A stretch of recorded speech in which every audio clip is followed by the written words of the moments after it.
Welcome to this explosive edition of Entertainment News, where we dive deep into one of the most shocking celebrity meltdowns in recent television history. Picture this: the year is 2025, and the set of ITV's beloved daytime staple, Loose Women, is buzzing with anticipation. The panel, consisting of the fiery Denise Welch, the ever-charismatic Janet Street Porter, the bubbly Stacey Solomon, and the wisecracking Nadia Sawalha, is geared up for a special guest appearance by none other than Sir Anthony Hopkins, the legendary Welsh actor whose career spans over 7 decades and includes iconic roles in films like The Silence of the Lambs, The Father, and countless Shakespearean masterpieces. At 87 years old, Hopkins is not just a national treasure but a global icon, known for his piercing gaze, impeccable timing, and a quiet intensity that can command any room, or in this case, any studio. The episode was meant to be a light-hearted chat promoting his latest project, a poignant drama titled Echoes of Eternity, where he plays a reclusive artist grappling with the ghosts of his past.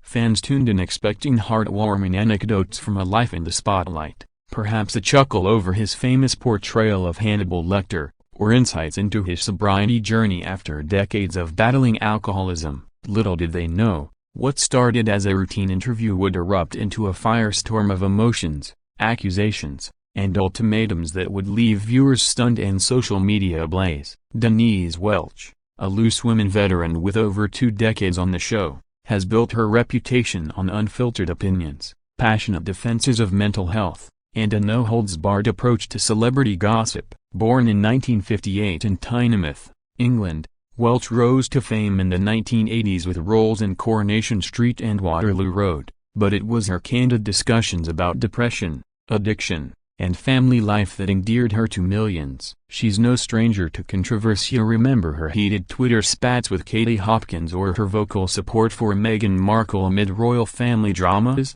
Welch's style is bold, sometimes bordering on confrontational, which is exactly what makes Loose Women such addictive viewing. On this fateful day in late September 2025, the studio lights dimmed slightly as Hopkins entered, his presence alone commanding respect. Dressed in a sharp navy suit, his silver hair impeccably groomed, he settled into the iconic red armchair with a polite nod to the panel. The audience erupted in applause, a mix of whoops and cheers echoing through the ITV studios in London. Host Christine Lampard, filling in that week, introduced him with glowing praise. "Sir Anthony, it's an absolute honor to have you here. Your work has inspired generations." So what a way to start the week. Hopkins, ever the gentleman, flashed a rare smile and quipped, "Thank you, my dear. I've survived worse than a chat show." Laughter rippled through the crowd, setting a jovial tone, but beneath the surface, tensions simmered,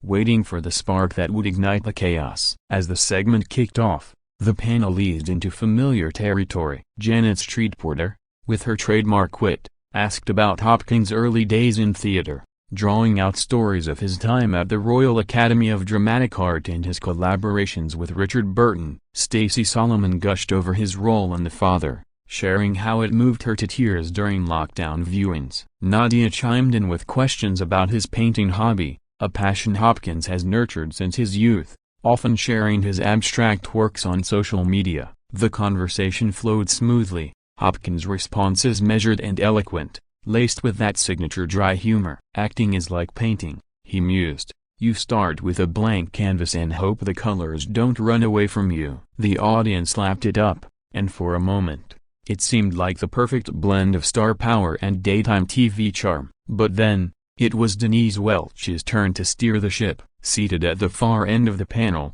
her eyes sparkled with the intensity of someone who's seen it all. Welch had prepared meticulously, scribbling notes on her script during the commercial break, determined to cut through the fluff and ask the questions no one else dared. She leaned forward, microphone in hand, and with a smile that masked her intent, launched into what would become the pivotal moment. "Sir Anthony, we've all adored your work, but let's get real for a second. In Echoes of Eternity, your character is this tormented soul hiding from his demons. It reminds me a lot of Hollywood's underbelly, doesn't it? All those whispers about stars like you facing personal battles, addictions, the isolation of fame. You've spoken about your own struggles with alcohol before, But what about the industry today? Isn't it still a toxic place that chews people up, especially the older guard like yourself? The studio fell into a hush. The question hung in the air like a challenge. Hopkins paused, his fingers drumming lightly on the armrest, a flicker of something unreadable crossing his face. The panel exchanged glances. Janet raised an eyebrow, Stacy shifted uncomfortably, but no one intervened. This was Loose Women. After all, Raw and Real was the name of the game. Hopkins cleared his throat, his voice steady but laced with steel. Miss Welch, I've been in this business since before you were born. Yes, I've faced demons, abuse, doubt, the lot, but I've conquered them through grace, therapy, and a damn good sponsor. The industry?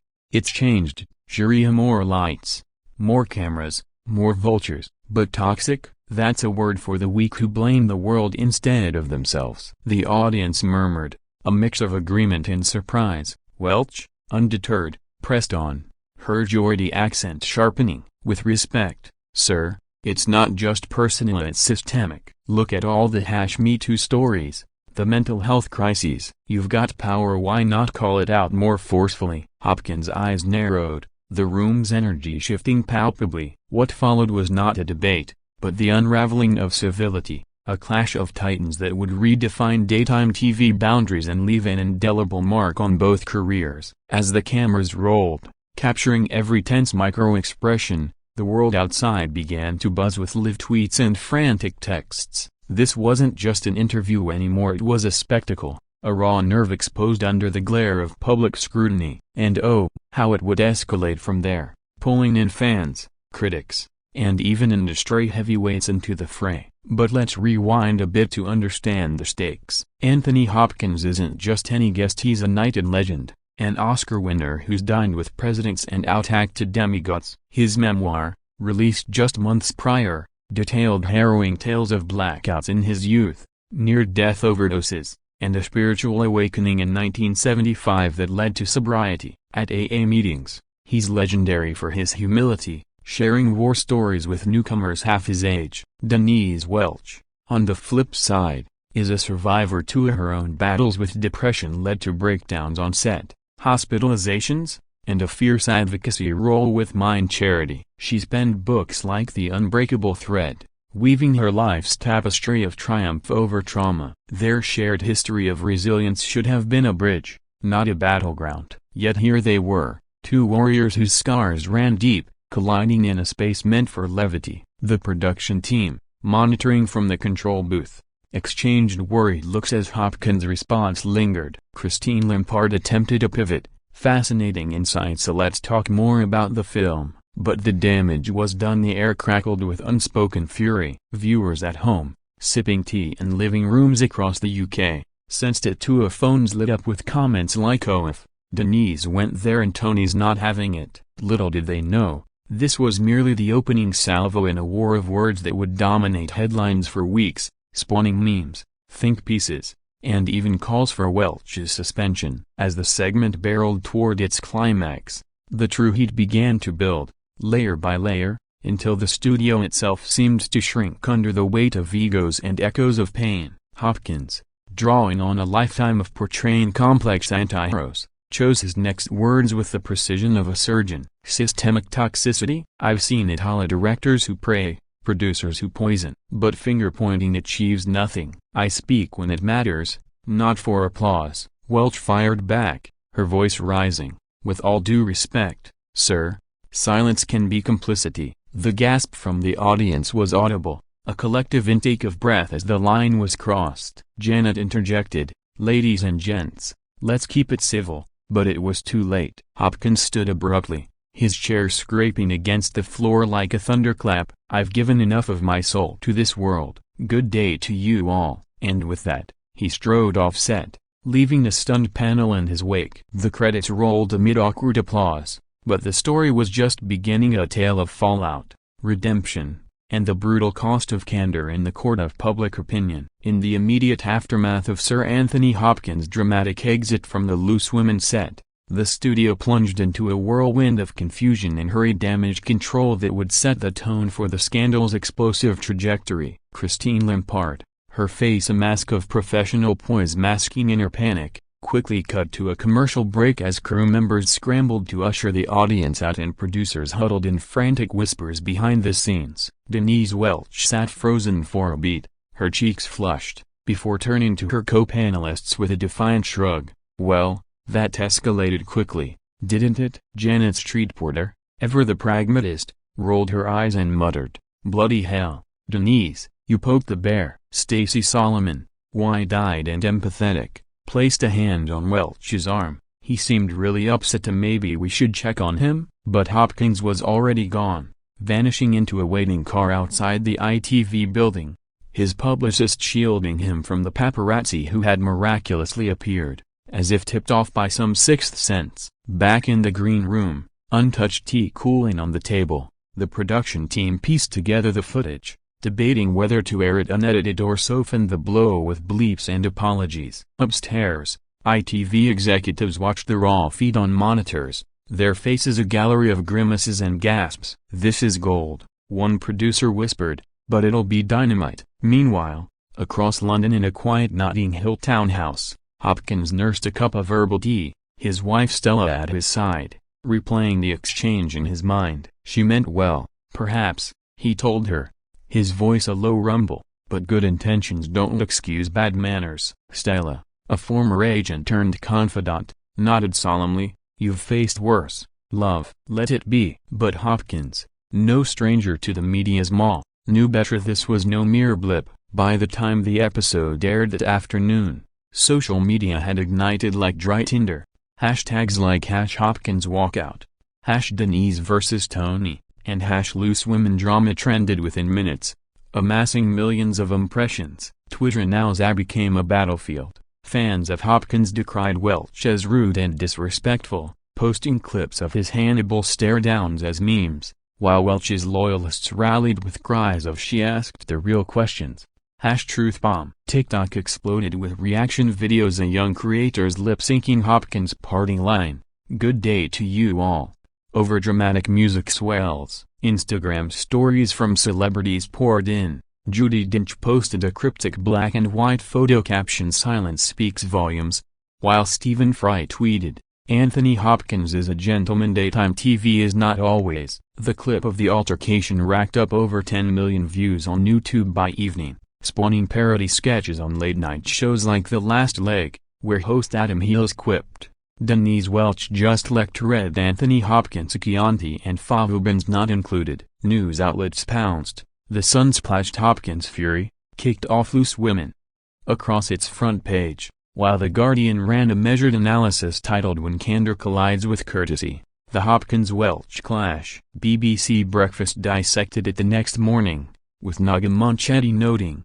"This highlights the tightrope daytime hosts walk between entertainment and authenticity." Denise Welch, retreating to her Cheshire home that night, scrolled through the onslaught on her phone, a cocktail of vindication and regret swirling in her gut. Her husband, Lincoln Townley, an artist whose portraits hang in galleries worldwide, pulled her into a hug. "You were brave, Den, but maybe next time, ease into the heavy stuff." She laughed bitterly. "Brave or bonkers, the trolls are out in force, calling me everything from bully to has-been." Indeed, the backlash was fierce. Online forums buzzed with calls to boycott Loose Women. Petitions demanding Welch's apology garnered 50,000 signatures overnight, and even Piers Morgan weighed in on his talk TV show, thundering, "Denise crossed the line. Hopkins is a living legend, not therapy fodder." Yet, amid the vitriol, support trickled in too.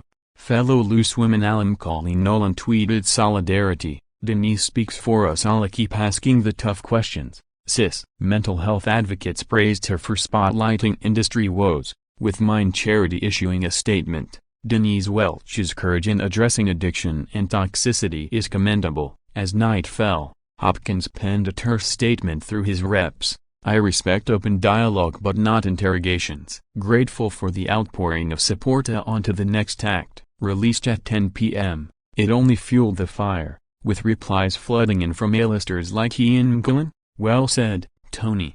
Chin up." The scandal's ripple effects extended beyond the UK. American outlets like TMZ ran breathless recaps, dubbing it the daytime dinner with Hannibal, while Variety pondered its implications for aging stars and promo tours. In Hollywood boardrooms, agents whispered about blacklisting loose women invites, and publicists drafted crisis PR playbooks. For Welch, the personal toll mounted, sleepless hours replaying her words, doubts creeping in about her role on the panel after 20 loyal years. She confided in a close friend over a late-night call, "Was I pushing for truth, or just my ego?" He's 87. Give the man a break. But regret was fleeting by dawn. Her fighter's spirit reignited. Drafting a response on her laptop, she typed furiously, "Apologies if I overstepped, Sir Anthony. Your work inspires me. Let's talk addiction without the armor next time." Unpublished for now, it hinted at reconciliation,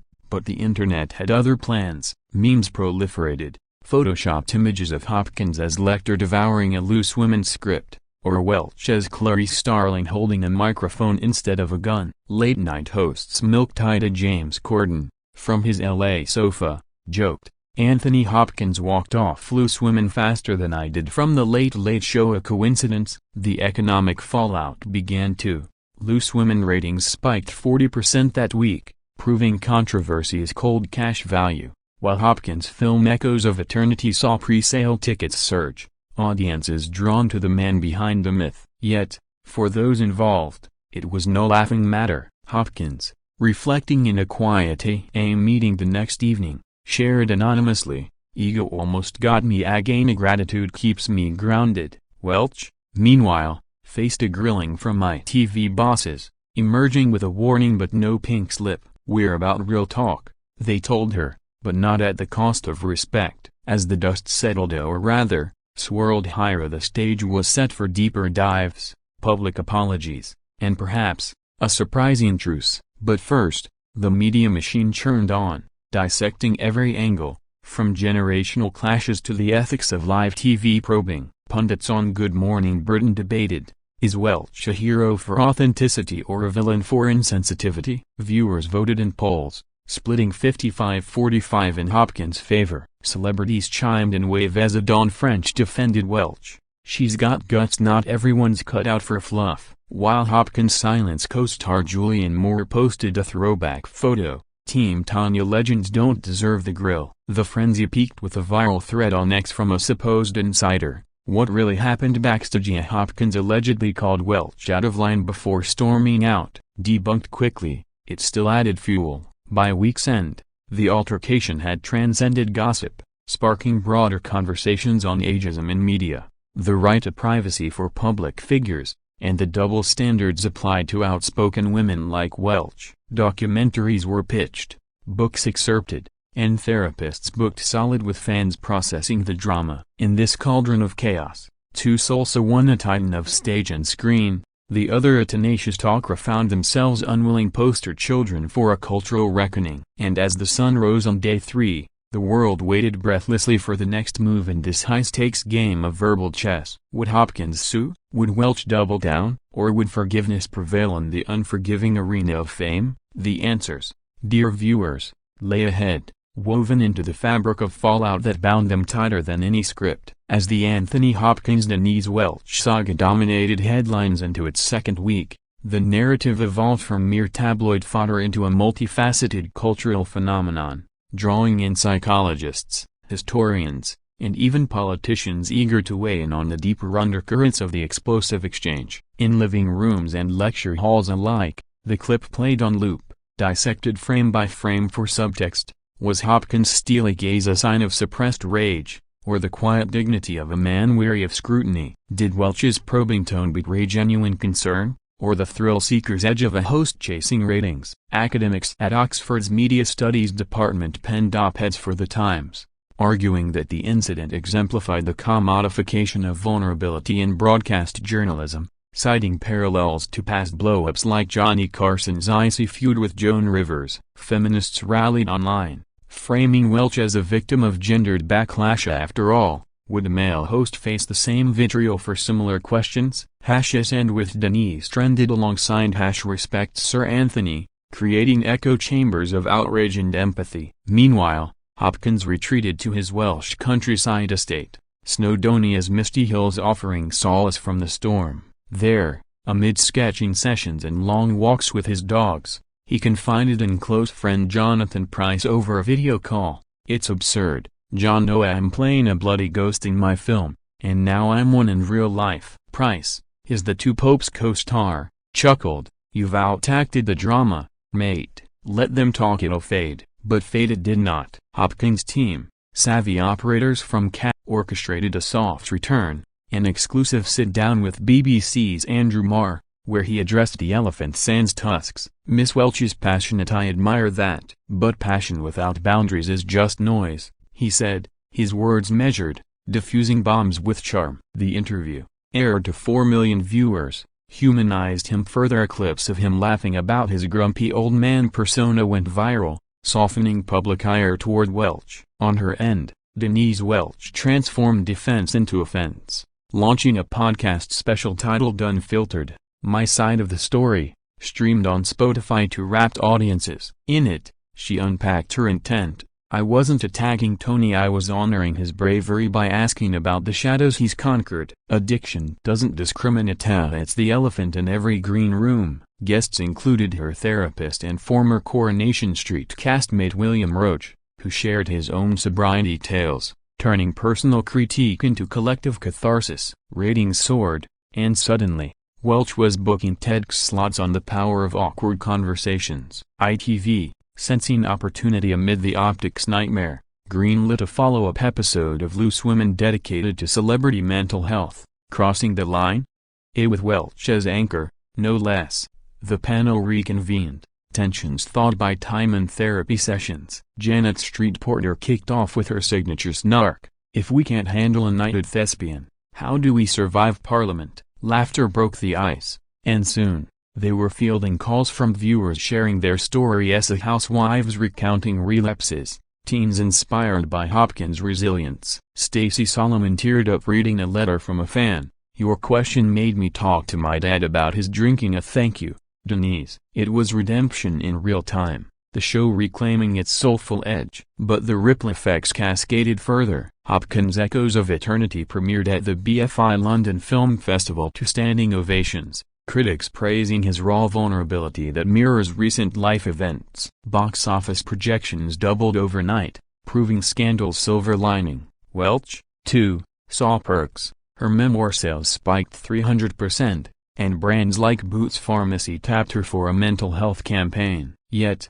not all was rosy. Trolls persisted, doxing Welch's family online, prompting police involvement and heartfelt posts from her son, Matty Healy of the 1975, who tweeted, "Mum's a lioness, a back off." Hopkins, ever gracious, responded indirectly via Instagram, a sketch of a lamb in silence, captioned "Peace to all warriors." The gesture melted hearts, trending as #HopkinsHeart. Broader discourse flourished too. Parliament's Culture Select Committee referenced the incident in hearings on media ethics. MP Carolyn Dinenage querying, "Should daytime TV have guidelines for sensitive topics?" Broadcasters nodded vigorously, promising self-regulation without specifics. In the U.S., Oprah Winfrey devoted a Super Soul Sunday segment to fame's hidden costs, interviewing Hopkins remotely at his first post-Clash U.S. appearance. "Denise reminded me why I guard my peace," he admitted,